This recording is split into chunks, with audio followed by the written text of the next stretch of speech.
1-2 test. And we are testing the Lightboard Studio today.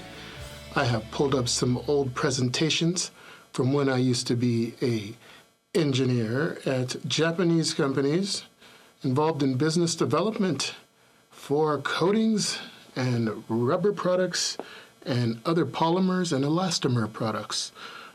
This was early in my career when I was working with Motorola and Apple. But we also did some glass work for architectural applications. It'd be good if I went to the beginning of the presentation. Let's see here. I just pulled this up. I haven't pulled this thing out since 2011, October, exactly 13 years ago.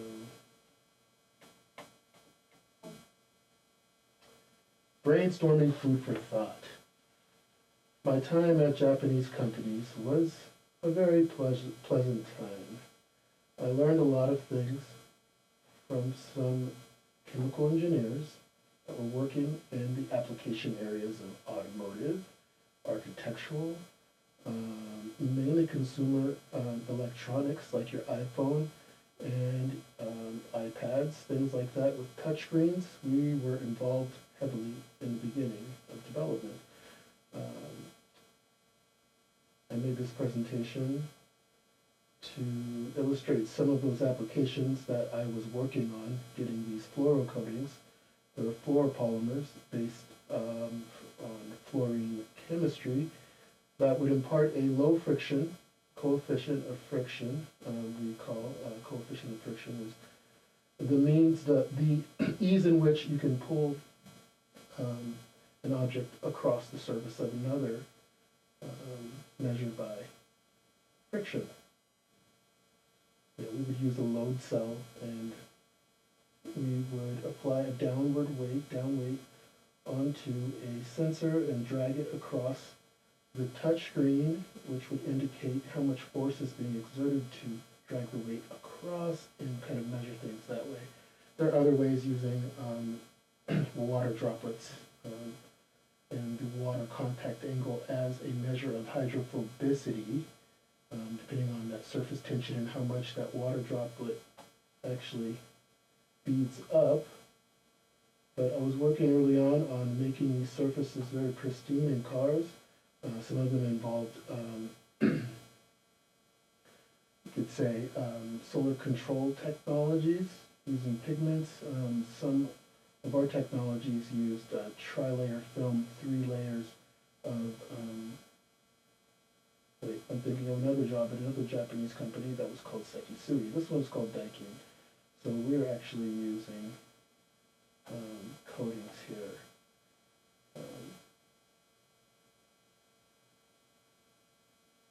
So basically, automotive cars have a windshield that does filter out solar heat gain. I worked on those applications while at Sekisui. We're using an interlayer film made of PVB, polyvinyl butyryl, which filters out the infrared spectrum that is, you could say, it absorbs it into that segment of the electromagnetic spectrum along that wavelength specific to where humans begin to feel a heat sensation upon their skin when you're sitting in your car, for example,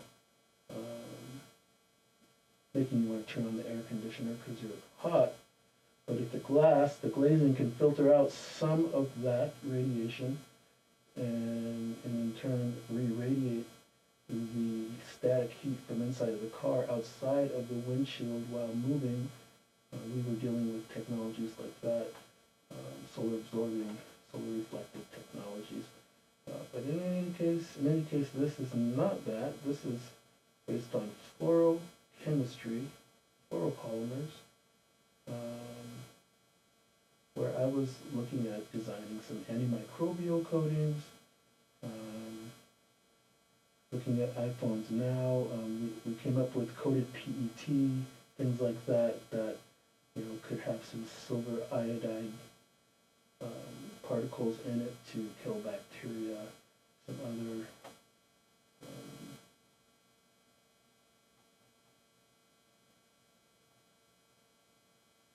some other tests done in that area, but I didn't get anything really off the ground, to be honest. Photovoltaic floral formulations. Maintaining conversion efficiency was a big deal at the time for solar panels. Didn't get too heavily involved.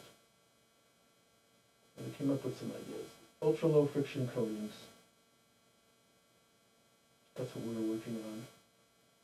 So like where you can annotate now, and we use our iPads and phones without thinking about, you know, the what's on the surface of them, the coatings that allow us to annotate and to maneuver your fingers easily without leaving behind a heavy residue of sebum, which we call sebum is an oils from your fingertips, especially after a heavy McDonald's meal. Film products for household electronics. What was I thinking there? Architectural, I kind of explained that a little bit. Switchable glazings, I can turn on and off, lining up the electrochromatic displays that can block out light, or it can become opaque or transparent, basically, the glass can, by lining up those.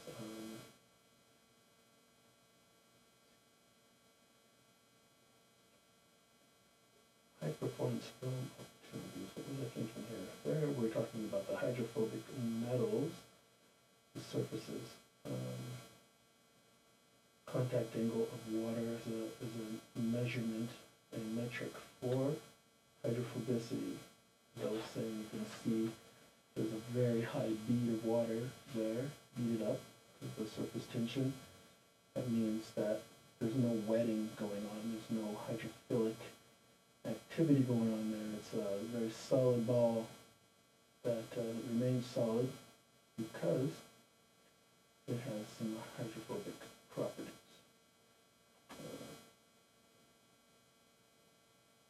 So, public interfaces, medical, automotive interiors, this kind of stuff I was doing. Oh well.